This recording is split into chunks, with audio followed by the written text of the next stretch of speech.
आना है। अगर आपको नीट में अच्छा सिलेक्शन चाहिए, आपको जेई में अच्छा सिलेक्शन चाहिए, तो आपको नियर अबाउट 70% तो करना ही पड़ेगा। तो आप लोग उस हिसाब से पढ़ाई करो। जिस पे आपको लग रहा है कॉन्फिडेंस नहीं है उसको छोड़ दो, क्योंकि नेगेटिव मार्किंग वगैरह भी होती है, तो ये आप लोग के लिए क्या हो जाएगा, प्रॉब्लम हो जाएगा। बातें करें क्या आगे? और बातें करें जी, बताओ यार। मेजर टेस्ट कब होगा? इस मंथ में होगा, अगले में? अब ये तो हम क्लियर नहीं बता सकते, क्योंकि पिछली बार अचानक मेजर टेस्ट ऑफलाइन हो गया था, मुझे भी नहीं पता चला था। तो वैसे मेजर टेस्ट होगा तो बता दिया जाएगा, ऐसी कोई बड़ी बात नहीं है। Good evening sir. आओ बातें करते हैं। सबसे पहले हम बात करेंगे किसकी, जीओसी की। जीओसी में भी किसकी बात करेंगे, इंडक्टिव इफेक्ट की। किसकी बात करेंगे, इंडक्टिव इफेक्ट की। अब बताओ बच्चों, जैसे कि होता है, मान लेते हैं कि हमारे पास क्या है, CH3NH2 है। तो आप बताओ, मैं केवल किसकी बात कर रहा हूं, इंडक्टिव इफेक्ट की बात कर रहा हूं। तो आप बताओ, यहाँ पे कार्बन का जो इलेक्ट्रोनेगेटिविटी होता है वो कम होता है, यस और सर। नाइट्रोजन का क्या होता है, ज्यादा होता है। ज्यादा। आप बताओ, यह जो सिग्मा बॉन्ड है, सिग्मा बॉन्ड, आप बताओ सिग्मा बॉन्ड है, जो इलेक्ट्रॉन खींचा जाएगा किस बॉन्ड के थ्रू खींचा जाएगा, सिग्मा बॉन्ड के थ्रू खींचा जाएगा ना, सिग्मा बॉन्ड के थ्रू खींचा जाता है। और रेजोनेंस में किस बॉन्ड के थ्रू खींचा जाता है, pi bond, localisation of pi bond. जब भी आप बताओ, जब भी सिग्मा बॉन्ड का नाम, जब भी क्या बोलते हैं, इंडक्टिव इफेक्ट का नाम आएगा, किसका नाम आएगा, बताओ भाई, कौन से बॉन्ड का नाम आएगा, सिग्मा बॉन्ड। ये बात क्लियर है क्या? इस टाइप के क्वेश्चन आपके एग्जाम में आ सकते हैं। इस टाइप के क्वेश्चन पूछ सकता है कि इंडक्टिव इफेक्ट में कौन सा बॉन्ड ज्यादा, क्या बोलते हैं कि इन्वॉल्व होता है, किस बॉन्ड के थ्रू इलेक्ट्रॉन का ट्रांसफर होता है। ये बातें सबको क्लियर है? Yes sir. आगे देखते हैं।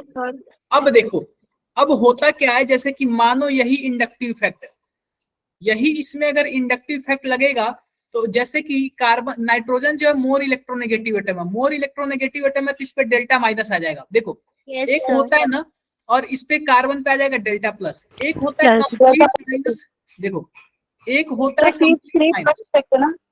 आवाज नहीं आ रही। CH3 प्लस इफेक्ट है ना, प्लस आई इफेक्ट।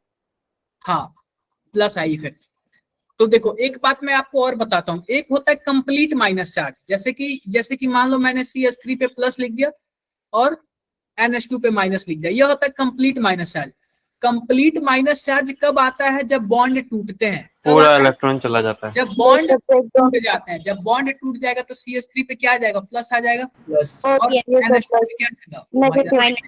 आप बताओ इंडक्टिव इफेक्ट में क्या बॉन्ड टूटते हैं क्या? नो सर, नहीं टूटते हैं, हमेशा तरफ खिंच जाता है। इस पे डेल्टा आएगा, किसके आएगा, डेल्टा आएगा, डेल्टा डेल्टा माइनस। किसी को कोई प्रॉब्लम? Positive negative. बिल्कुल, डेल्टा प्लस और डेल्टा माइनस यही आएगा। किसी को कोई प्रॉब्लम? No sir. अब देखो, एक नाम आपको याद करना पड़ेगा। जैसे कि मानो हमारे पास कुछ ऐसे है, हमारे पास कुछ ऐसे है, और हमारे पास एक कुछ ऐसे है, इसको बोलते हैं ट्रोपोलियम आयन। क्या बोलते हैं? एक मिनट मैं थोड़ा सा कुछ अच्छे से, जैसे कि बेंजीन में आप बताओ कितने बॉन्ड होते हैं, बताओ भाई। अरे बता सर 3 बॉन्ड होते हैं। नहीं, बेंजीन की बात करें, बेंजीन की, तो बेंजीन में ऐसे 6 बॉन्ड, 6 बॉन्ड, मतलब कि 6 कार्बन का नहीं होता है। लेकिन जो ट्रोपोलियम आयन है, कौन सा आयन है, ट्रोपीलियम आयन। ट्रोपीलियम आयन यानी कि यह आयन क्या होता है? केटायन है, ट्रोपीलियम केटायन। तो ट्रोपीलियम केटायन बच्चों 7 कार्बन का होता है। कितने कार्बन का होता है, 7 कार्बन का। ट्रोपिलियम क्या होता है? इसका नाम है, नाम है। अब हम नाम के लिए नहीं बोल सकते कि ट्रोपीलियम क्यों नाम इसका रखा गया। बेंजीन हमें नहीं पता क्यों नाम रखा। 7 इलेक्ट्रॉन होते हैं। हाँ, इसमें 7 कार्बन होते हैं। ट्रोपोलियम में कितने कार्बन होते हैं, 7 कार्बन होते हैं। अगर मैं आपसे इसकी बात पूछूं, जैसे कि मैं आपसे इसकी बात पूछूं, तो मैंने कई बार ये आपको बताया है, अगर मेरे पास यह फिनॉल है तो इसके कितने रेजोनेटिंग स्ट्रक्चर बनेंगे, आपको याद हो गया होगा। 5 बनते हैं। अक्सर डायरेक्टली पूछ दिया जाएगा। एक मिनट रुक जाओ आप लोग, जस्ट एक मिनट।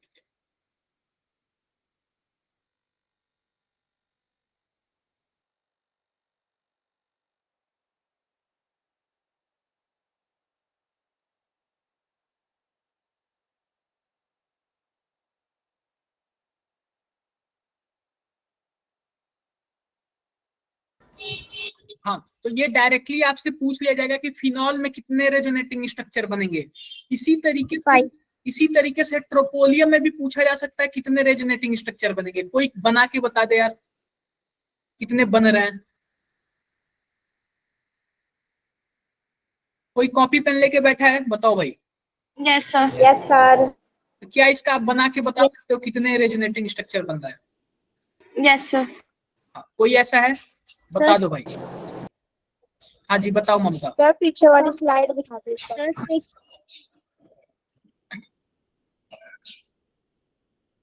इसके कितने रेजोनेटिंग स्ट्रक्चर बनेंगे ट्रोपोलियम आयन की? सर इससे पीछे वाली भी दिखा दो। बच्चों अगर आप लोग इसको बनाओगे ना ट्रोपोलियम आयन को, तो ये 7 बनेंगे। कितने बनेंगे? 7 बनेंगे। कितने बनेंगे? 7 बनेंगे। क्लियर है बातें? सर ये ट्रोपाइलियम है क्या? सर, ये ट्रोपाइलियम। सर कैसे बता दो। आप बताओ कि क्या बताओ कि जैसे कि मानो यहाँ पे ये डबल बॉन्ड है, क्या ये बॉन्ड टूटेगा तो यहाँ पे माइनस आएगा और यहाँ पे प्लस आ जाएगा? तो क्या आप ऐसे कर सकते हो क्या? यहाँ पे आप डबल बॉन्ड बना देना, यहाँ पे प्लस चार्ज हो जाएगा, यहाँ पे ऐसे हो जाएगा, यहाँ पे ऐसे हो जाएगा, हो जाएगा ऐसे हो जाएगा। फिर से यहाँ पे ट्रांसफर करोगे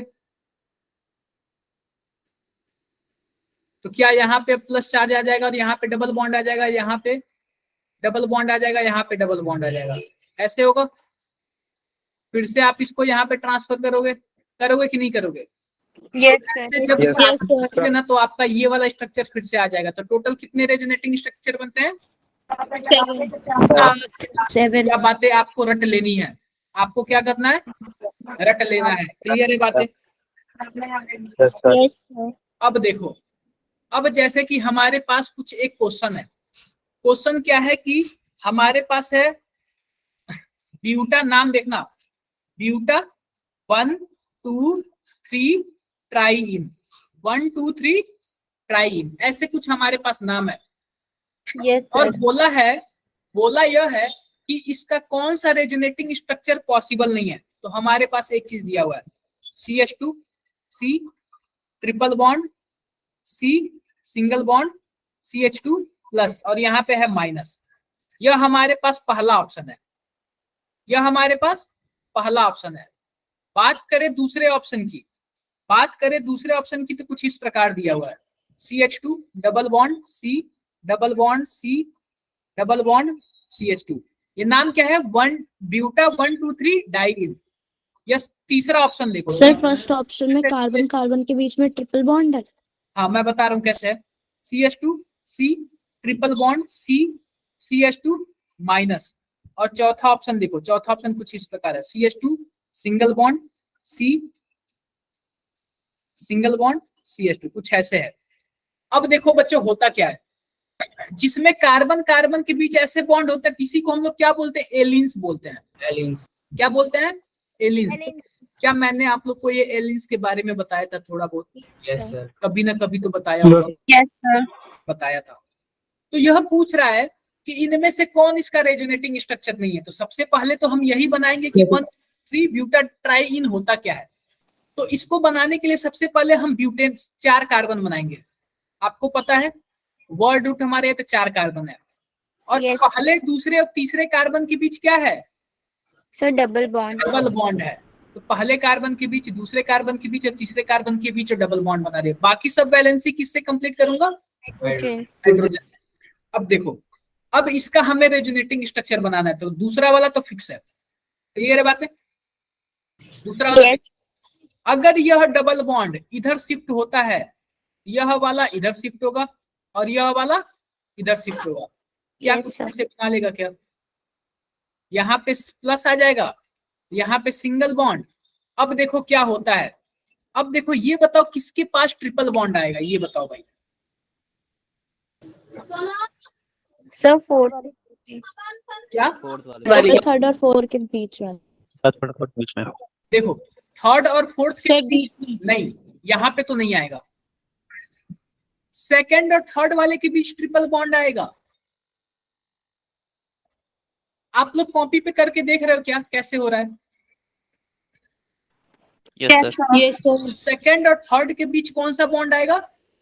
ट्रिपल बॉन्ड आएगा, ट्रिपल बॉन्ड आएगा। क्लियर है क्या बात है? आप इसको छोड़ो ही, आप इसको सबसे पहले मैं बीच वाले को तो छोड़ो ही, आप क्या कर दो, यहाँ पे आपका है और अल्टरनेट पोजीशन से क्या करा दो, वो करा दो। आप इसको मान जाओ कि यह सिंगल बॉन्ड है, ठीक है। इस डबल बॉन्ड को क्या मान जाओ, सिंगल बॉन्ड है। आप अल्टरनेट पोजीशन से क्या करा दो, रेजोनेंस करा दो। ये बताओ जब ये सिंगल बॉन्ड होगा तो यहाँ पे एक और बॉन्ड जुड़ जाएगा क्या? बोलो भाई। Yes, sir. जुड़ जाएगा। यह केवल किस केस में होता है? मान लो कि यह एक स्पेशल केस में होता है, और स्पेशल केस का क्या नाम है? एलियंस है। केवल यह कंडीशन किस में होता है? एलियंस में होता है। वैसे रेजोनेंस तो अल्टरनेट पोजीशन पे डबल बॉन्ड होगा तभी होगा, लेकिन एलियंस क्या है? स्पेशल केस है। क्लियर बात है? क्लियर है? एक्सेप्शन। हाँ, तो ये देखो, ये फर्स्ट वाला भी सही होगा, और सेम अगर इसका उल्टा कर दोगे तो थर्ड वाला भी आपका सही हो जाएगा। यहाँ तक क्लियर क्या? अब देखो क्या बोल रहा है, अब देखो पूछ रहा है, बोल रहा है कि फोर्थ वाला सही है कि नहीं। तो फोर्थ वाला बच्चों गलत है, क्योंकि यह सिंपल क्या कर रहा है, यह सिंपल यहाँ से, जैसे कि मैं फिर से बता देता हूँ, C double bond C double bond C double bond C, यहाँ पे H2 हो जाएगा, यहाँ पे H2 हो जाएगा। ये खासकर जेई वाले बच्चे याद रखेंगे, जेई में अक्सर ऐसे क्वेश्चंस आते हैं, जेई में अक्सर ऐसे क्वेश्चंस आते हैं। तो सिंपल सी बात है, इसने क्या किया है, इसने इस बॉन्ड को तोड़ा है और इसने इस बॉन्ड को तोड़ा है। एक यहाँ पे रेडिकल लिया है, कि यहाँ पे रेडिकल है। जब बॉन्ड टूटेगा तो यहाँ पे भी रेडिकल आएगा, कि यहाँ पे भी रेडिकल, और ऐसे बना लेगा। तो यह बताओ, क्या यह और यह, क्या यह भी सही है क्या? नहीं सर। Yes sir. क्यों नहीं? Yes, sir. बताओ भाई, क्यों नहीं सही है? सर सही तो है। सही है। नहीं सही है, क्योंकि रेजोनेंस में होता है डीलोकलाइजेशन। हम तो बॉन्ड तोड़ के बॉन्ड बना, डीलोकलाइज थोड़ी करा रहे हैं ऐसे। सर वो तो लोकलाइज हो जाएगा वहाँ पे। एक धक्का देता है तो दूसरा ऐसे जाता है, इसमें ऐसे थोड़ी हो रहा है। पूरा टूट गया बॉन्ड। क्लियर है क्या बातें? जो हमारा रेडिकल इसका वाला है, करेक्ट ऑप्शन 4 है। रेडिकल वाला है, सर आपकी स्क्रीन हट गई। सर वो वाला करेक्ट है, लास्ट वाला भी रॉन्ग है। वो रॉन्ग आंसर है, वो पॉसिबल नहीं है, वो पॉसिबल। जो बॉन्ड है वो सर वही तो पूछा है ना सर कि पॉसिबल कौन सा नहीं है। सर आपकी स्क्रीन हट गई। फोर्थ, यस सर, फोर्थ वाला पॉसिबल नहीं होगा। सर लास्ट इसमें- वाला भी पॉसिबल नहीं है ना? क्या? अरे सर लास्ट वाला तो पॉसिबल लास्ट नहीं है। वाला।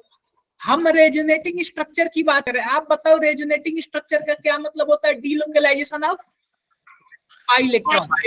पाई इलेक्ट्रॉन्स। में यह तीनों का तीनों रेजोनेटिंग स्ट्रक्चर है एक तीसरे के, लेकिन यह रेजोनेटिंग स्ट्रक्चर नहीं है, वह उसका रेजोनेटिंग स्ट्रक्चर नहीं है। रेजोनेटिंग स्ट्रक्चर होने के लिए डीलोकलाइजेशन वाला कॉन्सेप्ट होना चाहिए। उसमें तो रेडिकल्स बन रहा है ना, प्लस माइनस थोड़ी बन रहा है। Yes sir.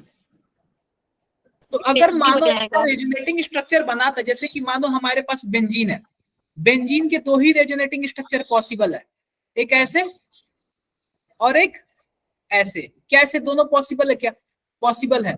लेकिन अभी अगर इसमें मैं रेडिकल वगैरह बना दूं तो रेडिकल का कॉन्सेप्ट नहीं आ रहा है बेंजीन में। क्लियर है बातें? Yes sir. ठीक है। अब जैसे कि हमसे एक और क्वेश्चन पूछ रहा है, हमसे कुछ क्वेश्चन पूछ रहा है, बोल रहा है कि कुछ ऑप्शन दे देगा आपको। ऑप्शन क्या क्या दे देगा? जैसे कि मान लो बेंजीन दे देगा, और भी कुछ मान लो कि फ्यूरान दे देगा। फ्यूरान का फोटो कुछ ऐसे होता है, बीच में ओ होता है। ठीक है। और हमसे हमारे पास कुछ और नाम के दे देगा, 2 ब्यूटेन दे देगा, और भी कुछ नाम दे देगा, 1,3 ब्यूटाडाइइन, ऐसे कुछ नाम दे देगा हमें, और बोलेगा कि बता दो कि किसमें डीलोकलाइजेशन पॉसिबल नहीं है। तो कैसे करोगे आप लोग? किसमें डीलोकलाइजेशन पॉसिबल नहीं है? कितने लोग बताओ? सेकंड वाला नाम बताओ। Second one 1,3 butadiene. अरे आप बताओ, 1,3 ब्यूटाडाइन में पॉसिबल आप स्ट्रक्चर बना के तो देखे नहीं हो। टू ब्यूटीन है। जो 2 ब्यूटीन है उसमें केवल एक ही डबल बॉन्ड है, और जब एक ही डबल बॉन्ड होगा तो उसमें डीलोकलाइजेशन पॉसिबल कहाँ होगा? कोई ना कोई एक रेजोनेंस वाला सीन होना चाहिए, या फिर लोन पेयर, या फिर 2 डबल बॉन्ड होने चाहिए डीलोकलाइजेशन के लिए। Good evening sir. 2 ब्यूटीन है ना, इसमें डीलोकलाइजेशन क्या है, पॉसिबल नहीं है। क्या बातें सबको क्लियर होगी? सर 2 ब्यूटीन कौन सा है? सर जो ये सेकंड स्ट्रक्चर बना है इसका नाम बताना एक बार। फ्यूरॉन। फ्यूरॉन। फ्यूरॉन। और सर ये 2 ब्यूटीन वाला कौन सा है? 2 ब्यूटीन जैसे कि मान लो आप सबसे पहले ब्यूटीन बना लो, C single bond C single bond C single bond C, 1 2 3 4, और दूसरे पोजीशन पे क्या है, डबल बॉन्ड है। बाकी सब आप वैलेंसी किससे कंप्लीट कर दो, हाइड्रोजन से।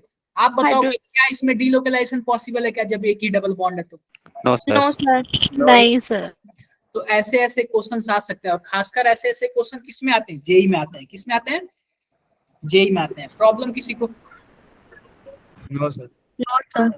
अब जैसे पूछ दे हमारे पास क्या है, कार्बन डाइऑक्साइड है, इसका हमसे क्या पूछ देगा, इसका हमसे पूछ सकता है मॉलिक्यूलर वेट पूछ सकता है। क्या पूछ सकता है, मॉलिक्यूलर वेट।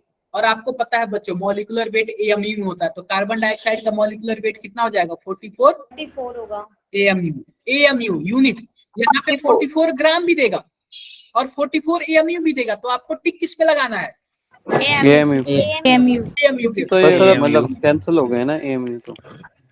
बात करें अगर 44 ग्राम की ना, यह जो वेट होता है वह 1 मोल का होता है, ठीक है, 1 मोल का होता है। लेकिन 44 एएमयू किसका होता है, इसमें भाई इलेक्ट्रॉन भी होते हैं, प्रोटॉन भी होते हैं, उन सबको काउंट करने पे आता है।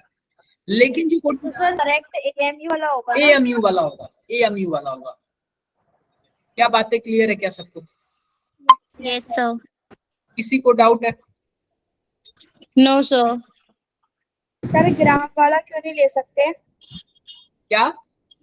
सर ग्राम वाला वेट क्यों नहीं ले सकते? देखो वह 1 मोल का होता है, 1 मोल का। अगर मैं आपसे पूछूं कि हमारे पास क्या है, हमारे पास O2 है, तो इसका वेट कितना है, तो आप बता दो वेट कितना है।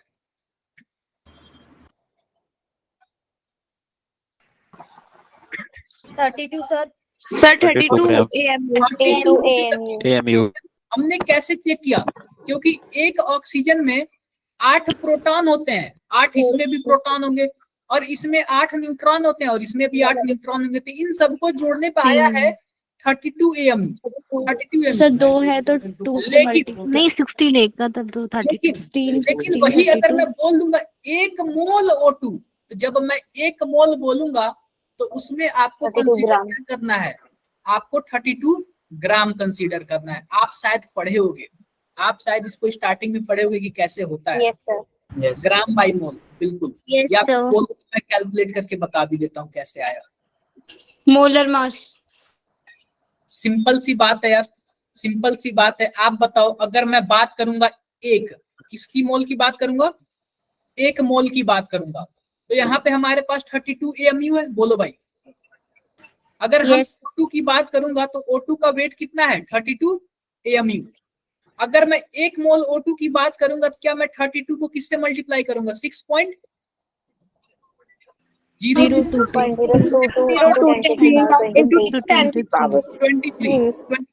इतना तो कर लिया, इतना तो कर लिया। अब देखो, अब हमारे पास इसको ग्राम में कन्वर्ट करने के लिए हम इससे मल्टीप्लाई करेंगे। अब हम इसको ग्राम में भी तो कन्वर्ट करेंगे ना, बोलो भाई। Yes sir. तो ग्राम में कन्वर्ट करने के लिए आपको पता है 10 पे पावर -27 या फिर ऐसे कुछ होता है 31, ऐसे कुछ करते हैं ना, ये सब मल्टीप्लाई करते हैं, तो बहुत ही बड़ा झमेला हो जा रहा है। तो आप सिंपल सा जो हमारे पास यूनिट होता है वो क्या होता है, एएमयू होता है। आपने पढ़ा होगा ये क्लास 11 के स्टार्टिंग में। किसी को कोई डाउट? No doubt. जैसे कि मैं आपको एक और बताता हूँ, एक और बात है। देखो यह हमारे पास सोडियम है और यह हमारे पास सोडियम प्लस है।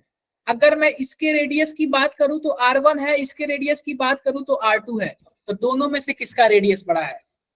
R1 का। सर R1 प्लस चार्ज बनाते हैं ना, वह अपना रेडियस क्या कर देते हैं, कम कर देते हैं, अपना रेडियस क्या कर देते हैं, कम कर देते हैं। लेकिन वही बात मैं आपको ऐसे बोलूं कि हमारे पास ऑक्सीजन है और हमारे पास ऑक्सीजन माइनस है, इसका है R1 और इसका है R2। अब बताओ सर R2 एक्स्ट्रा आ गया। अगर मानो O माइनस है तो एक एक्स्ट्रा इलेक्ट्रॉन उसके आउटर मोस्ट ऑर्बिटल में गया, आउटर मोस्ट ऑर्बिटल में गया तो आपस में रिपल्सन करके अपना जगह क्या करेंगे, बढ़ा लेंगे, बढ़ा लेंगे, क्या करेंगे? बढ़ा लेंगे। बढ़ा लेंगे। तो जिसकी वजह से अगर केटायन होगा तो इसको हम लोग बोलते हैं पेरेंट एटम। क्या बोलते हैं? Parent atom. क्योंकि पेरेंट इसलिए बोले क्योंकि इसी की वजह से यह बना हुआ है। तो हमेशा केटायन में पेरेंट एटम क्या होता है? बड़ा होता है, लेकिन एनायन में जो पेरेंट एटम होता है वो क्या होता है? छोटा। ये बातें क्लियर है सबको? Yes sir. बताओ भाई, किसी को कोई डाउट? No sir. सर एक बार और बता दो सर, मेरा लीव हो गया था। क्या? सर मेरा लीव हो गया था। आओ बातें करते हैं इलेक्ट्रोनेगेटिविटी। रिपीट कर दो। देखो सिंपल सी बात है, अगर मानो कोई हमारे पास सोडियम है और सोडियम प्लस है तो बोलूंगा कि किसका रेडियस दोनों का बड़ा है? तो सोडियम का बड़ा होगा। अगर मान लो हमारे पास ऑक्सीजन है और ऑक्सीजन माइनस है तो मैं क्या बोलूंगा? ऑक्सीजन माइनस का रेडियस बड़ा होगा। ये आपने पढ़ा है ना? ओके सर, ये तो पता है। यस सर, ये तो पता है। Yes sir. इस तरीके के क्वेश्चन पूछेंगे लेकिन स्टेटमेंट घुमा के पूछेगा। तो मतलब तो वही हुआ, लेकिन स्टेटमेंट क्या करेगा? आपको घुमा के पूछेगा। बातें क्लियर हो गई? कैसे कैसे भी तरीके से पूछेगा तो क्या आप लोग कर लोगे? पेरेंट बोल दे, यस सर। पापा बोल दे, उसको दादा दादी कुछ भी बोल दे, समझ जाना आप लोग। ठीक है, क्लियर है बातें? क्या क्लियर है? यस। अब देखो आते हैं कुछ ट्रेंड के बारे में। जैसे कि मान लो अगर हम पीरियड में लेफ्ट से राइट जा रहे हैं तो क्या आता है हमारे पास? हाइड्रोजन, उसके बाद यहाँ पे आता है हीलियम, उसके बाद आता है लिथियम, लिथियम के बाद beryllium, sodium, beryllium, boron, boron, carbon, carbon, carbon, nitrogen, oxygen, chlorine, chlorine, Ni, neon. Chlorine, अब देखो अब आते हैं ग्रुप में, तो हीलियम, लिथियम, उसके बाद sodium, sodium, rubidium, rubidium, CS, टीजियम, FR, FR, देखो अगर मैं बात करूं इलेक्ट्रोनेगेटिविटी की, मैं फ्लोरीन वाला भी लिख लेता हूँ। Fluorine, chlorine, bromine, bromine, iodine, iodine, iodine. कोई बात नहीं, यहाँ पे एटी वाला भी लिख। अब देखो अगर मैं बात करता हूँ किसी पीरियड में लेफ्ट से राइट जाने पे, क्या बात करता हूँ? लेफ्ट से राइट जाने पे जो इलेक्ट्रोनेगेटिविटी होती है बताओ वो बढ़ती है कि घटती है? यस सर, इंक्रीज होती है। बढ़ती है। बढ़ती है। लेकिन वही अगर मैं किसी ग्रुप में ऊपर से नीचे आऊंगा तो बताओ भाई इलेक्ट्रोनेगेटिविटी का क्या हाल चाल होगा? कम होगी। हाँ जी कम हो बताओ, जाएगी। इसमें किसी को कोई डाउट है तो बताओ भाई। No no sir. Sir, no किसी सर। भी तरीके से पूछ सकता है ये, किसी भी तरीके से पूछ सकता है, किसी भी तरीके से पूछ सकता है। क्या आप इलेक्ट्रॉन गैन एंथैल्पी के बारे में जानते हो क्या? Yes sir. आयोनाइजेशन एंथैल्पी के बारे में जानते हो? सबसे पहले मैं आयोनाइजेशन एंथैल्पी के बारे में बताता हूँ। सर इलेक्ट्रॉन गेन एंथैल्पी बता देना एक बार। सबसे पहले आयोनाइजेशन एंथैल्पी, अरे पहले ऑपरेशन जैसे कि मान लो हमारे पास क्या है? सोडियम है। यह सोडियम का आउटर मोस्ट ऑर्बिटल है और इसमें सोडियम के आउटर मोस्ट ऑर्बिटल में इलेक्ट्रॉन है। तो किसी एलिमेंट के उसके आउटर मोस्ट ऑर्बिटल से एक इलेक्ट्रॉन निकालने के लिए जितनी भी एनर्जी लगती है इसी को हम लोग क्या बोलते हैं? Ionisation therapy. Ionisation enthalpy. Energy बोल दो या फिर इंथैल्पी बोल दो, कोई प्रॉब्लम किसी को? मतलब नो किसी एटम के आउटर मोस्ट सेल से एक इलेक्ट्रॉन निकालने के लिए हमें जितनी एनर्जी देनी पड़े उसी एनर्जी को क्या बोलेंगे हम लोग? Ionisation therapy. तो अब देखो बच्चों, अब देखो होता क्या है। जैसे कि हम किसी पीरियड में लेफ्ट से राइट जाते हैं ना तो आयोनाइजेशन एंथैल्पी क्या होता है? इंक्रीज होता है। बढ़ता है। लेकिन किसी ग्रुप में ऊपर से नीचे आते हैं तो आयोनाइजेशन एंथैल्पी क्या होता है? डिक्रीज होता है। डिक्रीज होता है। किसी को कोई डाउट है? आता है। कोई डाउट? No doubt. अब आते हैं इलेक्ट्रॉन गेन एंथैल्पी। कम हो जाता इस है। पे आते हैं इलेक्ट्रॉन गेन एंथैल्पी पे। देखो इलेक्ट्रॉन गेन एंथैल्पी, और मुझे लग रहा है कि आप लोग ये पढ़े होंगे, ये सब का सब 11th का है, कुछ और नहीं है। Yes sir. अब देखो इलेक्ट्रॉन गेन एंथैल्पी क्या होता है। जैसे कि मानो हमारे पास क्या है, कोई एटम है और इस एटम के आउटर मोस्ट में मान लेते हैं कि जैसे मान लो ऑक्सीजन का एटम है, कुछ पहले से इलेक्ट्रॉन है। हम क्या किए कि एक बाहर से इलेक्ट्रॉन लाके इसके अंदर डाल दिए। तो जब इसके अंदर डाल दिए तो कुछ इलेक्ट्रॉन पहले से है और एक इलेक्ट्रॉन मैंने एक्स्ट्रा डाल दिया, तो क्या कर लेते हैं आपस में रिपल्सन करके एनर्जी रिलीज करते हैं। क्या करते हैं आपस में रिपल्सन करके एनर्जी रिलीज करते हैं। जब किसी एटम के आउटर मोस्ट सेल में एक इलेक्ट्रॉन डालने पर जितनी एनर्जी रिलीज, उसी एनर्जी को हम लोग क्या बोलते हैं? Electron gain enthalpy. Electron gain energy. मतलब कि किसी एटम के आउटर मोस्ट सेल में एक इलेक्ट्रॉन डालने पर जितनी एनर्जी रिलीज होती है उसी को क्या बोलते हैं? Electron gain enthalpy. क्या किसी को कोई प्रॉब्लम क्या? तो एक बात मैं आपसे बता रहा हूँ, एक बात, जो आयोनाइजेशन एंथैल्पी होता है वो बताओ क्या होता है? एक इलेक्ट्रॉन निकालने के इलेक्ट्रॉन को रिमूव करने के लिए इलेक्ट्रॉन को निकालने जितनी एनर्जी रिक्वायर्ड होती है उसको होती है वो आयोनाइजेशन एंथैल्पी होती भाई रुक जाओ, अगर मैं एक इलेक्ट्रॉन निकालूंगा तो जाहिर सी बात है एनर्जी मैं अपनी दूंगा, क्योंकि अगर मैं किसी को घर से निकाल रहा हूं तो अपनी मेहनत करूंगा, तो हमें इसमें एनर्जी जो लगती है वो पॉजिटिव होगी क्योंकि मैं खुद एनर्जी लगा रहा हूँ। लेकिन वही बात आती है इलेक्ट्रॉन गेन एंथैल्पी में, तो यहाँ से एनर्जी रिलीज होती है। जब एनर्जी रिलीज होगी तो वो एनर्जी किस में होगी? सर नेगेटिव में। नेगेटिव। डाउट है? No sir. तो ये बताओ, अब देखो, अब सीधी सी बात है, अगर आप किसी ग्रुप में लेफ्ट से राइट जाते हो, तो इलेक्ट्रॉन गेन एंथैल्पी क्या होता है? सर इंक्रीज होती है। इंक्रीज होता है, बढ़ता है, Increase. बढ़ता है। लेकिन किसी ग्रुप में ऊपर से नीचे आते हो तो इलेक्ट्रॉन गेन एंथैल्पी क्या होगा? हो जाएगा। Decreases. क्लोरीन और क्लोरीन में किसकी इलेक्ट्रॉन गेन एंथैल्पी ज्यादा है? क्लोरीन की। क्लोरीन। देखो, क्लोरीन की है तो फ्लोरीन की आपके अकॉर्डिंग, लेकिन यहाँ पे एक एक्सेप्शन आ जाता है। एक्सेप्शन क्या आ जाता है? Size बड़ा क्लोरीन है। क्लोरीन देखो, सबसे ज्यादा क्लोरीन की, फिर क्लोरीन की, फिर ब्रोमीन की, फिर आयोडीन की, ऐसे हो जाती है। होना तो चाहिए इलेक्ट्रॉन गेन एंथैल्पी का केस है। इलेक्ट्रॉन गेन, बस इसी में एक्सेप्शन आता है और बाकी सब में एक्सेप्शन आप लोग मत लगा देना। बाकी सब में भी एक्सेप्शन आता है, आयोनाइजेशन एनर्जी में भी, वो भी मैं बताऊंगा। क्लियर है बातें क्या? यस जी सर। आयोनाइजेशन एनर्जी में भी एक्सेप्शन आता है, लेकिन एक्सेप्शन यार यहाँ पे इतने कम टाइम में इतना ज्यादा नहीं बता पाऊंगा, थोड़ा सा। फ्लोरीन और क्लोरीन वाला वापस बता दो एक बार। क्या सर आपने भी फ्लोरीन और क्लोरीन की इलेक्ट्रॉन गेन एंथैल्पी का बताया था, वो वापस बता दो। इतना मान के चलो कि आपके अकॉर्डिंग, हमारे रूल के अकॉर्डिंग फ्लोरीन का ज्यादा होना चाहिए, लेकिन एक्सेप्शन है तो क्लोरीन का ज्यादा है। सबसे ज्यादा इलेक्ट्रॉन गेन एंथैल्पी किसका होता है?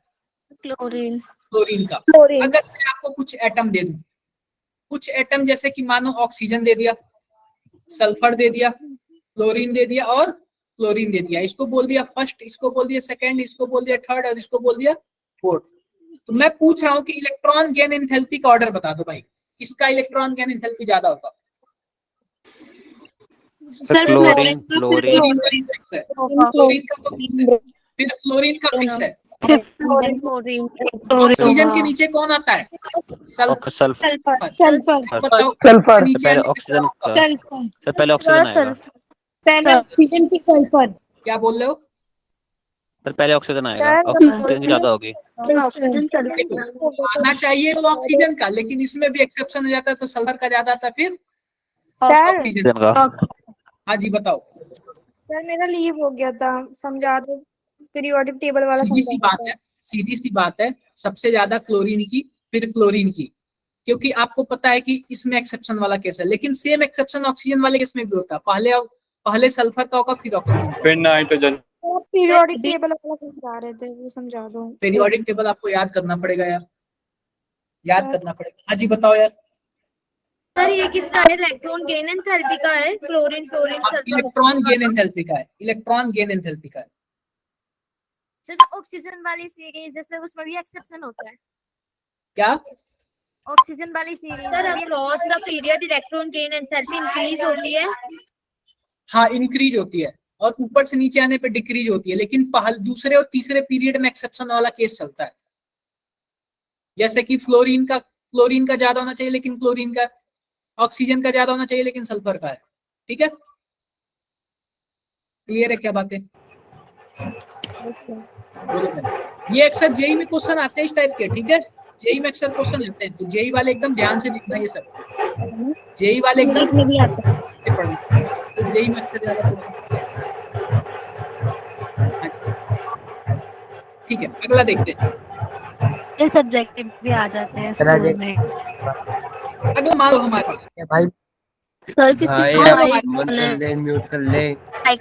मान लो हमारे पास एक सैंपल है, यह किसका सैंपल है, एल्यूमिनियम का, और इसमें एल्यूमिनियम कितने ग्राम है, 54 ग्राम। अरे भाई एक बार हमारे पास, एक बार मैं म्यूट करने दीजिए इनको। हाँ, जैसे कि मान लो हमारे पास एक पैकेट है, हमारे पास क्या है, एक पैकेट है, और इस पैकेट में बोला गया है कि 54 ग्राम क्या है, एल्यूमिनियम है। तो 54 ग्राम एल्यूमिनियम में जितने भी एल्यूमिनियम के मॉलिक्यूल आएंगे, अगर उतने ही मॉलिक्यूल में मैग्नीशियम ले लूं तो मैग्नीशियम कितना ग्राम होगा। जैसे कि मान लो मैं ऐसे बोल रहा हूं, हमारे पास एक थैला है, इस थैले में मैंने क्या ले लिया, आलू ले लिया, और आलू कितना ले लिया मैंने, 2 kg ले लिया। क्लियर है। अब 2 kg में जितना आलू आएगा, मान लेते हैं 20 आलू आया, तो अगर आप 20 आलू का प्याज लूं, अगर मैं 20 प्याज ले लूं, प्याज, तो आप बताओ वो प्याज का कितना वेट होगा। क्वेश्चन का मतलब ये है। मोल कॉन्सेप्ट लगाना सर। हाँ, होगा 48 ग्राम होना चाहिए। देखो वैसे तो आंसर सही बताया आपने, लेकिन मैं कैलकुलेशन बता दे रहा हूँ कैसे कैलकुलेशन हुआ है। क्योंकि अगर हम एल्यूमिनियम वाला करेंगे तो 2 मोल निकल आएगा, फिर हम 2 मोल से मैग्नीशियम वाले को कर देंगे 48। अब देखो, जैसे कि मानो अगर आप इसका एल्यूमिनियम का मोल निकालोगे तो 54 डिवाइडेड बाय 27 यानी कि 2 मोल क्या हो गए, 2 आ जाएगा सर। तो 2 मोल में जितने एटम एल्यूमिनियम के होंगे उतने ही एटम किसके होंगे, मैग्नीशियम के भी होंगे। तो मैग्नीशियम के 1 मोल में आपका 24 ग्राम, तो 2 मोल में कितना ग्राम होगा, 48। क्या बातें क्लियर हुई क्या सबको? Yes, ऐसे अक्सर क्वेश्चन जेई में आते हैं, ऐसे अक्सर क्वेश्चन जेई में आते हैं, और आपका थ्योरी वाला आता है, डायरेक्टली थ्योरी वाला। क्लियर है बातें? तो नीट में आता है ना ऐसे। नीट में भी आते हैं ऐसे क्वेश्चन, बहुत ईजी है ये, नीट में भी आते हैं। जैसे कि आप देखो, जैसे कि मानो हमारे पास कार्बन मोनोऑक्साइड है और हमें नहीं पता कितने टाइम से, जैसे कि मानो आप CO पे 3 लिख सकते हैं, इसका मतलब कार्बन मोनोऑक्साइड कितना है, 3 है। 22। अब देखो, अगर इस कार्बन मोनोऑक्साइड का अगर वेपर डेंसिटी कितना है, मान लो 70 है, तो यह पूछ रहा है कि x की वैल्यू बता दो। कैसे करोगे आप लोग, कैसे करोगे आप लोग? सर कार्बन रिलेशन होता है ना मोलर मास और वेपर डेंसिटी का। देखो सिंपल सी बात है, जितना वेपर डेंसिटी होता है ना, इसके डबल क्या होता है, इसका मॉलिक्यूलर वेट हो जाएगा। तो मॉलिक्यूलर वेट इसका कितना हो जाएगा, 140। 140। और आप बताओ हमारे पास अगर एक कार्बन मोनोऑक्साइड है, इसका कितना वेट होता है, 28 ग्राम। आप क्या कर दो, 28 से डिवाइड कर दो, कितना आएगा, 5 आ जाएगा। इसका मतलब हमारे पास कार्बन मोनोऑक्साइड टोटल कितना है, 5 है। तो x की वैल्यू क्या आ जाएगी, 5। 5 आ सर जाएगी। ये 140 कैसे आया जब वेपर डेंसिटी 70 है तो? 140 देखो, जितना वो वेपर मॉलिक्यूलर डबल उसके 2 गुना उसका मॉलिक्यूलर वेट होता है, जितना वेपर डेंसिटी होता है उसके 2 गुना क्या होता है, उसका मॉलिक्यूलर वेट होता है। किसी को कोई problem? No sir. No sir. थोड़ा सा भी डाउट हो तो बताओ भाई। सर हमने 28 से क्यों डिवाइड किया? क्योंकि कार्बन देखो, एक कार्बन मोनोऑक्साइड का वेट 28 होता है, कार्बन का 12, ऑक्सीजन का 16, हो गया 28। सर ये molecular weight divided by molar x की वैल्यू आ जाती है। हाँ, तो जितना वेपर डेंसिटी होता है आप उसको 2 से मल्टीप्लाई कर दोगे तो क्या हो जाएगा, मॉलिक्यूलर वेट निकल जाएगा। जैसे कि मान लो मैं एक एग्जांपल लेता हूं, मैं बोल दूं कि हमारे पास ऑक्सीजन का O2 का आप वेपर डेंसिटी बता दो, कितना बताओगे आप लोग? 16। भाई मॉलिक्यूलर वेट में 2 से डिवाइड कर दो, वही बात आई। यस सर, 32 डिवाइड बाय 2 16 आएगा। क्लियर है बात है? Yes sir. सेम उसका Yes, sir. अलीसा समझ आ रहा है क्या आपको? Yes, sir. मान लो हमारे पास कोई एक कंपाउंड है, कुछ भी कंपाउंड है, जैसे कि मान लो मैं ले रहा हूं ऐसे C6H12O6। हमारे पास यह ग्लूकोज है, क्या है? ग्लूकोज है। आपको पता है ग्लूकोज में कार्बन 6 यूज हुआ है, ऑक्सीजन 12 बार यूज हुआ और ऑक्सीजन 6 बार यूज हुआ, कार्बन 6 बार यूज हुआ। अगर मान लो हमारे पास कार्बन की संख्या 13 मिल जाए, हाइड्रोजन की संख्या कितनी मिल जाए? 25 मिल जाए, और ऑक्सीजन हमें 15 मिल जाए, तो आप बताओ हमारे पास इन 3 चीजों से हम कितना मोल ग्लूकोज बना लेंगे? सर 2 मोल बन जाएगा। 2 मोल। बिल्कुल 2 मोल होगा। दो देखो कार्बन को आप मोल 2 टाइम्स यूज कर लो, तो यहाँ पे कार्बन क्या हो जाएगा? 6 तो रहेगा, यहाँ पे 2 से मल्टीप्लाई कर लो, कार्बन 12 हो गया। हाइड्रोजन 12 हो जाएगा, तो 12 दूनी 24 हो जाएगा, और ऑक्सीजन 6 हो जाएगा। और बाकी जो एक कार्बन बचा, इसमें आपका 3 हाइड्रोजन बचा, इसमें आपका 3 ऑक्सीजन बचा, ये सब फालतू है। तो हमारे पास अगर इतना अमाउंट रहा तो केवल हम कितना मोल बना पाएंगे? 2 ही मोल बना पाएंगे, उससे एक्स्ट्रा नहीं बना पाएंगे।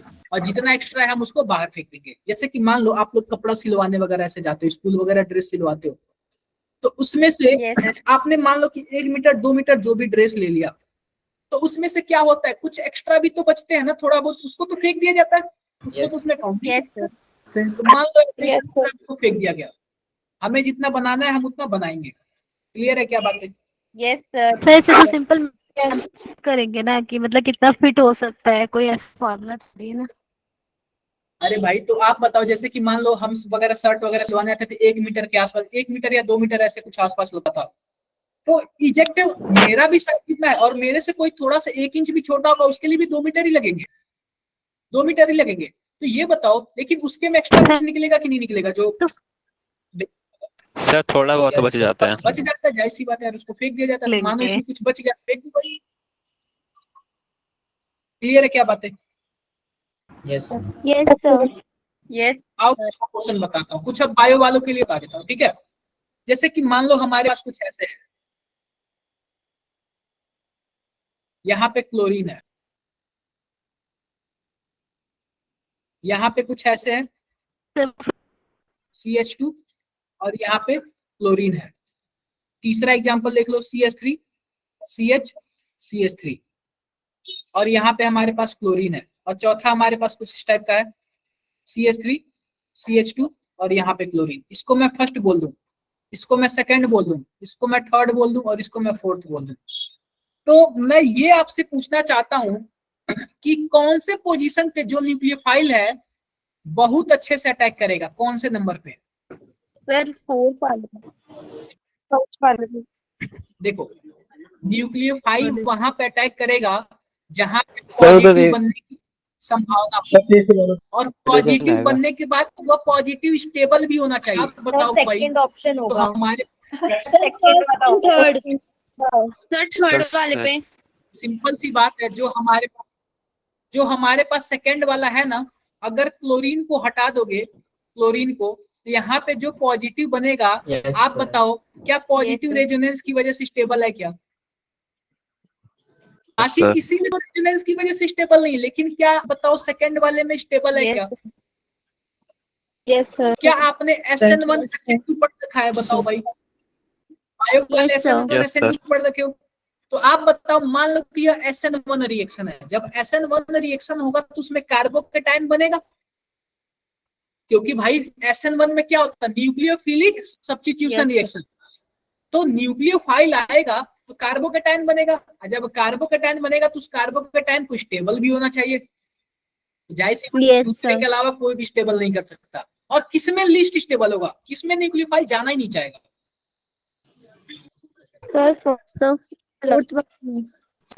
अनस्टेबल होगा। फर्स्ट वाले कि बच्चों जो होता है ना, हाईली अनस्टेबल होता है, या क्या होता है? हाईली अनस्टेबल होता है, तो उस पे तो वो जाना ही नहीं चाहेगा। क्लियर है क्या बात है? तो सर इसका आंसर सेकंड वाला ही था। नहीं, अगर पूछेगा कि किस पे अटैक अच्छा करेगा तो सेकंड वाला, किस पे अटैक नहीं करना चाहेगा तो फर्स्ट वाला। Okay sir. क्लियर है? क्लियर है। दूसरा देखो, दूसरा देखो क्या सीन है हमारे पास। दूसरा यह है कि मान लो कि हमारे पास कुछ ऐसा CH3 CH3 और यहाँ पे ब्रोमीन है, और हमारे पास कुछ ऐसे है CH3 एक मिनट, मैंने क्या बना दिया, CH3 और यहाँ पे ब्रोमीन है। इसको मैंने फर्स्ट बोल दिया, इसको मैंने सेकंड बोल दिया, एक थर्ड मैं ले लेता हूँ। यहाँ पे C है, यहाँ पे ब्रोमीन है, यहाँ पे C है, C और यहाँ पे C, CH3 H2। अगर मैं इसको थर्ड बोल दूं तो आप बताओ कौन सा ऐसा है जो ऑप्टिकली एक्टिव है? तीनों में से कौन सा ऑप्टिकली एक्टिव है? थर्ड वाला। ये थर्ड सर वाला कायरल है वो। क्योंकि वो कायरल है। फर्स्ट वाला देखो सिंपल सी बात है, Yes, सिंपल sir. सी बात है। ऑप्टिकली एक्टिव होने के लिए 2-3 कंडीशन है। पहली बात, कायरल होना चाहिए वो carbon, yes sir. Yes, sir. Chiral होना चाहिए, और उसमें COS POS नहीं होना चाहिए, ठीक है। अगर बात करें हम पहले वाले कार्बन की, तो यह वाला कार्बन कायरल नहीं होगा क्योंकि इसमें 3 ग्रुप सेम ग्रुप जुड़े हैं। दूसरा वाला कार्बन कायरल होगा, लेकिन आप बताओ यहाँ पे भी CH3 और यहाँ पे भी CH3, ये भी कायरल हट गया। क्लियर है बात? दूसरे वाले में देख लो, यह भी सेम ग्रुप, यह भी सेम ग्रुप, यह भी सेम ग्रुप, एक कार्बन, तो यह भी कायरल नहीं होगा। लेकिन फोर्थ वाला देखो, यह एक कार्बन ऐसा है, यह अलग ग्रुप है, यह अलग ग्रुप है, यह अलग ग्रुप है, और यह अलग ग्रुप, चारों अलग अलग ग्रुप है। और जब अलग अलग ग्रुप है तो यही कार्बन कायरल है, और इसमें न ही हमको COS दिख रहा है, न ही POS दिख रहा है। यही वाला हमारा ऑप्शन क्या होगा? करेक्ट होगा। सही आंसर, ऑप्टिकली एक्टिव होगा। तो बच्चों क्वेश्चन कई तरीके से पूछ सकता है, पता है सकता है। इसको बोल देगा आइसोप्रोपाइल ब्यूटाइल है, क्या आइसोप्रोपाइल ब्रोमाइड है, आइसोप्रोपाइल ब्रोमाइड है। इसको बोल देगा टर्सरी ब्रोमाइड है, कुछ भी बोल देगा। इसको बोल देगा कि सेकेंडरी ब्रोमाइड ब्यूटाइल है, ऐसे कुछ भी बोल देगा ऐसे। तो आप लोग को समझना है कि ये बोल क्या रहा है और हमारा आंसर क्या होना चाहिए। क्लियर है क्या बातें? Yes sir. तो कोई डाउट है? डाउट हो तो बता दो भाई। कोई डाउट नहीं है ना? आप लोग नंबर ऑफ आइसोमर निकालना काफी अच्छे से जानते हैं। जैसे कि मान लो हमारे पास कुछ ऐसे है,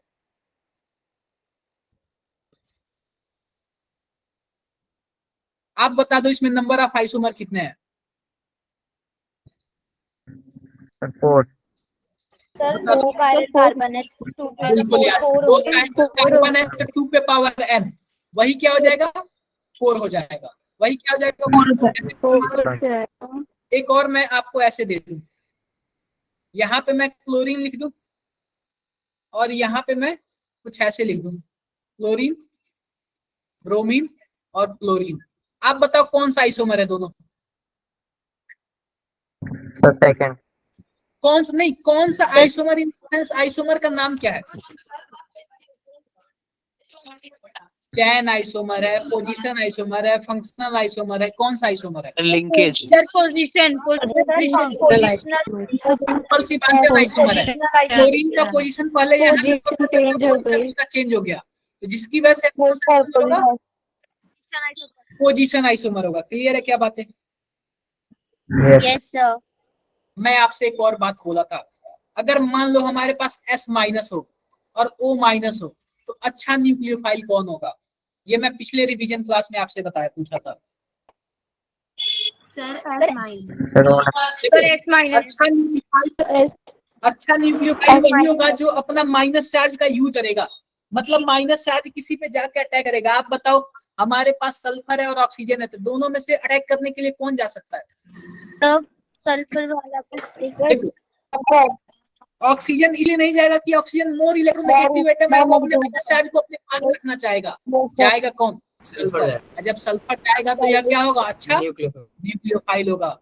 अब ये क्वेश्चन किसी तरीके से बोल सकता है, ऐसे बोल देगा CH3 CH2 S- और ऐसे बोल देगा CH3 CH2 O-, कुछ भी बोल देगा। एसिडिटी बेसिस क्या पिछले टेस्ट में ये वाला क्वेश्चन आया था।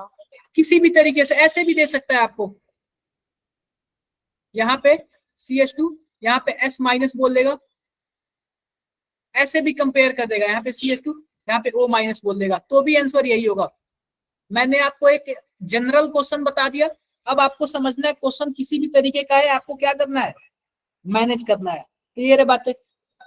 Yes, sir. हाँ क्लियर है। आगे आओ, आगे बढ़ते हैं।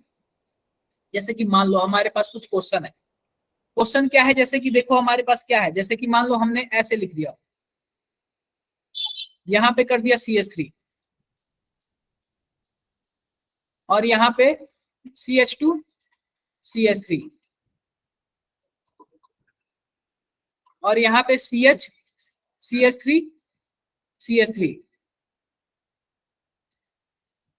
और यहाँ पे C CH3 CH3 CH3, यहाँ पे H नहीं है भाई, यहाँ पे H मिटा दो। अब देखो क्या सीन है, इसको मैंने बोल दिया फर्स्ट, इसको मैंने बोल दिया सेकंड, इसको मैंने बोल दिया थर्ड, इसको मैंने बोल दिया फोर्थ। अगर हमारे पास कोई इलेक्ट्रोफाइल जाएगा जुड़ने के लिए तो किसके पास जाएगा सबसे पहले? सर शायद फर्स्ट वाले के पास जाएगा। सेकंड वाला, सेकंड। अलीसा आप बताओ, अलीसा आप बताओ भाई, सर फर्स्ट वाले के पास जाएगा शायद। कैसे फर्स्ट वाले के पास जाएगा? सर क्योंकि ये हमारा इलेक्ट्रोफाइल है, अगर न्यूक्लियोफाइल होता तो फोर्थ वाले के पास जाता, क्योंकि वो 3 डिग्री है, बट फर्स्ट वाला जो है वो 1 डिग्री से भी छोटा है, उस पे जाएगा शायद। अरे भाई इलेक्ट्रोफाइल जाएगा तो इलेक्ट्रोफाइल आपका बेंजीन रिंग पे जाएगा, तो क्या रीजन है ऐसा?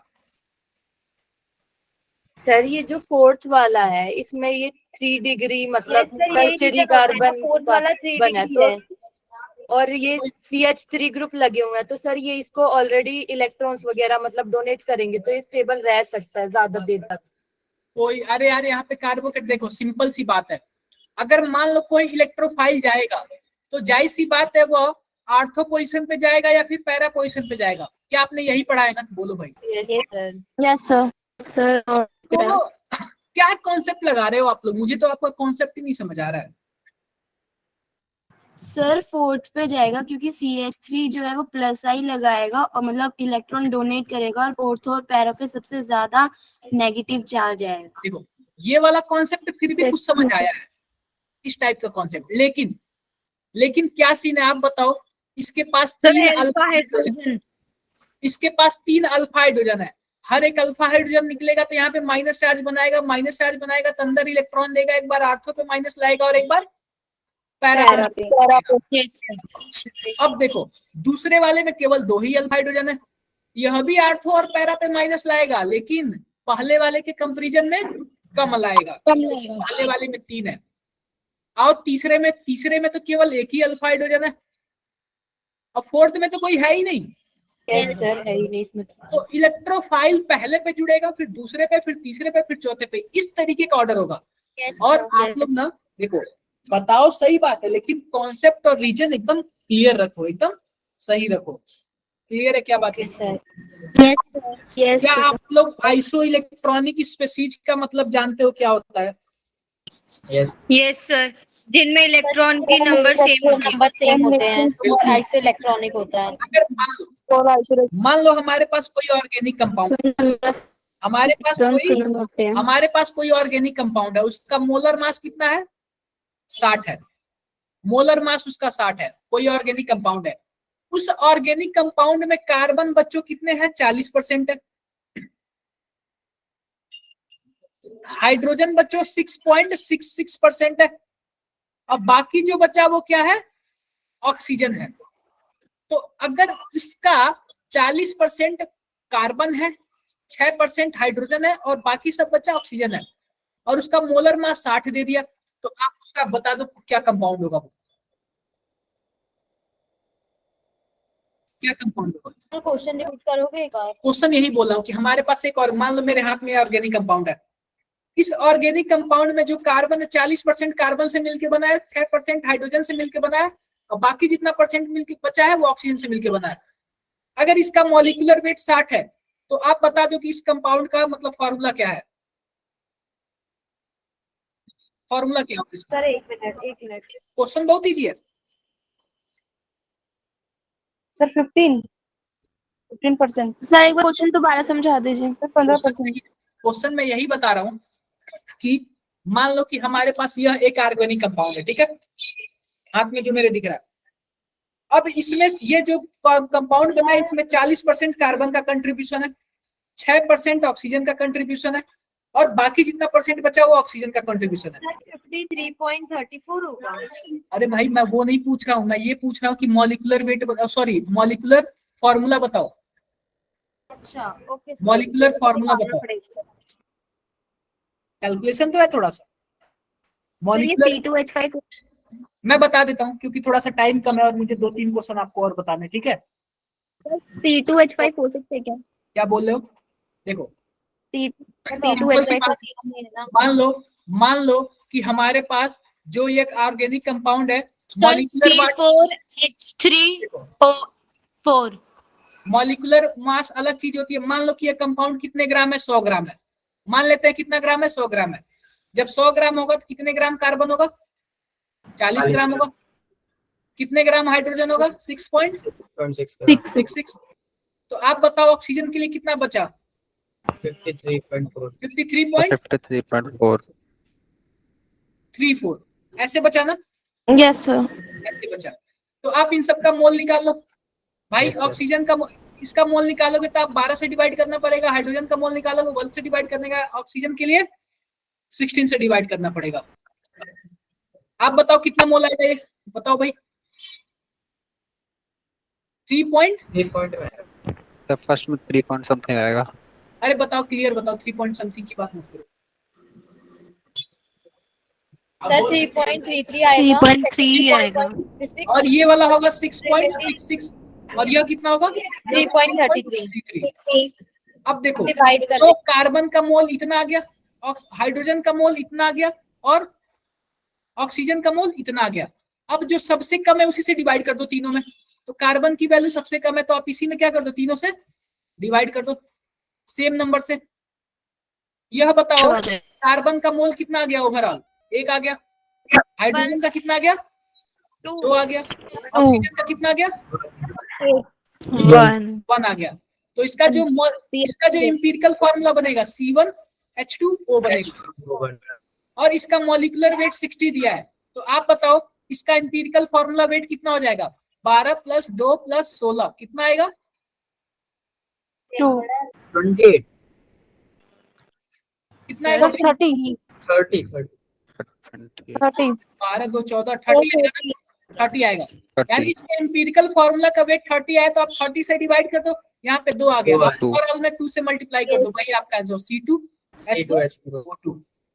आपने ऐसे क्वेश्चन किए होंगे मुझे याद है। सर किए थे क्वेश्चंस। आपको भूल गया होगा, आपने ऐसे क्वेश्चंस किए होंगे। यस सर भूल गए, हमने किए हैं। सर मैंने यही आंसर बताया था। कोई बात नहीं, अच्छी बात है। जैसे कि मानो हमारे पास क्या है, हमारे पास 100 ml और H2SO4 है। इसकी नॉर्मेलिटी कितनी है, नॉर्मेलिटी है 0.04।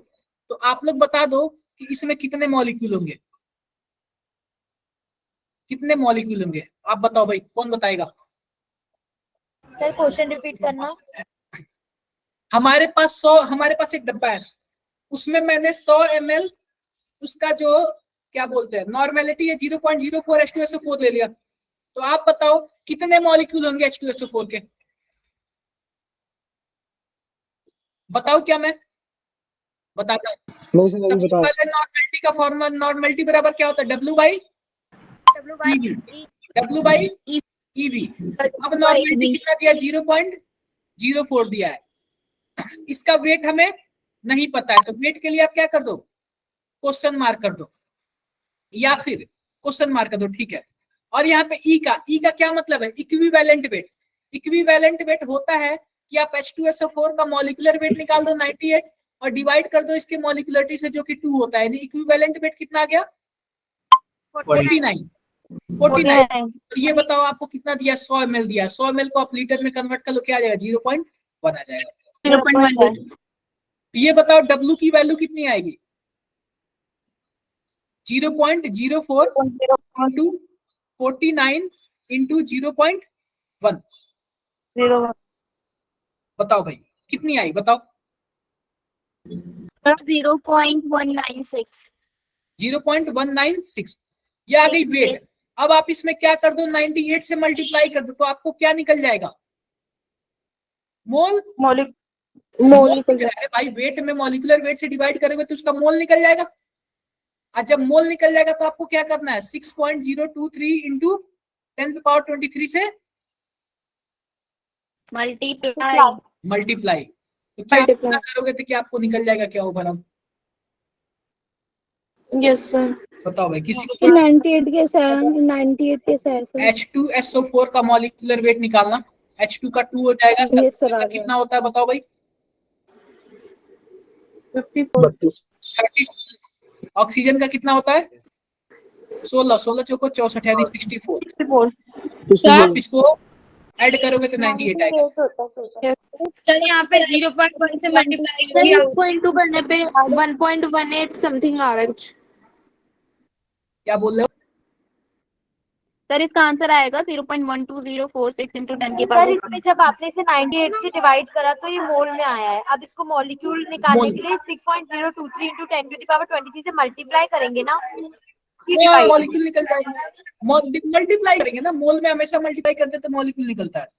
सर यहाँ पे हाँ जी, आपने बताओ। 0.1 से मल्टीप्लाई क्यों किया। अरे आप बताओ हम W निकालना है तो हम इससे इस फॉर्मूले के हिसाब से चलेंगे ना नॉर्मलिटी के फॉर्मूले के हिसाब से। Yes sir. तो इसमें W का मतलब यहाँ पे दिया हुआ है कि उसका वॉल्यूम कितना है तो वॉल्यूम यहाँ 100 ml दे रखा है। Okay sir. कितना दे रखा है 100 ml दे रखा है। तो बच्चों जो हमारा फाइनल आंसर आएगा ना वो 12.046 into 10⁻20 molecule. Yes sir. Yes sir. Sir V यहाँ पे क्या शो कर रहा है क्या बोल रहे हो V यहाँ पे वॉल्यूम शो कर रहा है सर भाई। V अगर आप 1 लीटर लोगे तो ओके, जाहिर सी अगर आप 1 लीटर लोगे तो जाहिर सी बात है कि मॉलिक्यूल की संख्या बढ़ जाएगी। अगर आप 1 लीटर ओके, लोगे तो सर। मॉलिक्यूल की संख्या क्या हो जाएगी बढ़ जाएगी। एक और लास्ट क्वेश्चन मैथमेटिक्स वालों के लिए। मान लो कि हमारे पास क्या है हमारे पास 1 लीटर या फिर हमारे पास 1 डेसी हमारे पास 1 DM क्यूब क्या है गैस है और इस गैस का वेट बच्चों 5 ग्राम है। इस गैस का वेट बच्चों कितना है 5 ग्राम। तो यह बोल रहा है कि एक मोल में कितना ग्राम होगा। देखो सिंपल सी बात है आप बताओ 1 DM क्यूब किसके बराबर होता है 1 लीटर के बराबर होता है बोलो भाई। और 1 लीटर में कितने ग्राम है 5 ग्राम है। 5 अब बताओ 1 मोल में कितने लीटर होता है 22.4 20.4 22.4 को 5 से मल्टीप्लाई कर देंगे तो हमारा ग्राम पता चलेगा क्या उस गैस का 1 मोल में। यस सर ये सर वाला दोबारा रिपीट कर दो प्लीज सर। रिपीट कर सिंपल दीजिए। सी बात है सर सिंपल ये सी बात ऐसे है। क्या लिखा है आपने। देखो अगर कोई पूछेगा 1 DM क्यूब का क्या मतलब हुआ तो 1 DM क्यूब किसके बराबर होता है 1 लीटर के बराबर होता है। अगर हमारे पास 1 लीटर कोई गैस है तो उस 1 लीटर का वेट हमें मिलता है 5 ग्राम मिलता है। क्लियर है बातें। अगर कोई बोले 1 मोल आपको गैस दे दिया जाए तो 1 मोल गैस में कितने ग्राम 1 मोल आपको वो दे दिया जाए तो कितने ग्राम आएगा। अरे भाई 1 लीटर का 5 ग्राम तो 1 मोल में कितना लीटर होता है 22.4 लीटर होता है। मल्टीप्लाई कर दो 5 से। Yes, नहीं sir. समझ आया क्या सर। अरे भाई नहीं समझ आया यस सर आ गया। नो क्या सर। टफ है क्या ये कर लोगे आप लोग। No sir. Yes yes sir कर लेंगे 2.4 सर। यस मानते हैं थोड़ा बहुत भूल गया थोड़ा बहुत आपको भूल गया लेकिन फिर भी आपको थोड़ा सा मैनेज करना पड़ेगा क्योंकि आप कोई भी एग्जाम दोगे तो सब बैकअप में लेके चलना पड़ेगा आपको। यस किसी को कुछ डाउट 22.4 यहाँ पे सर क्या रिप्रेजेंट कर रहा है। 1 मोल गैस का 22.4 लीटर होते हैं। 1 मोल गैस का वॉल्यूम कितना होता है 22.4 लीटर। क्या आप लोग को ये भी भूल गया क्या नहीं सर ये तो याद है। नहीं भूलना चाहिए, ये अक्सर मैथमेटिक्स वाले से आगे। पूछा जाता है और डायरेक्टली आपका लास्ट में जो इंटीजर वाले क्वेश्चन होते हैं वैसे पूछा जाता है। हाँ जी अभिषेक क्या पूछ रहे हो आप? सर कुछ क्वेश्चन में 22.7 भी करते हैं ना यूज? आप अभी जो कैलकुलेशन चल रहा है 22.4 ही चल रहा है। वो मैंने आपको 22.7 आपको उसमें पढ़ाया था, तो मैं बताया था कौन सा चैप्टर था, इक्विलिब्रियम से पहले के, थर्मोडायनेमिक्स के पहले वाला, states of matter. Yes sir. अभी भी जो कैलकुलेशन चल रहा है 22.4 पे चल रहा है। किसी को डाउट है क्या अभी तक? नहीं सर आ गया।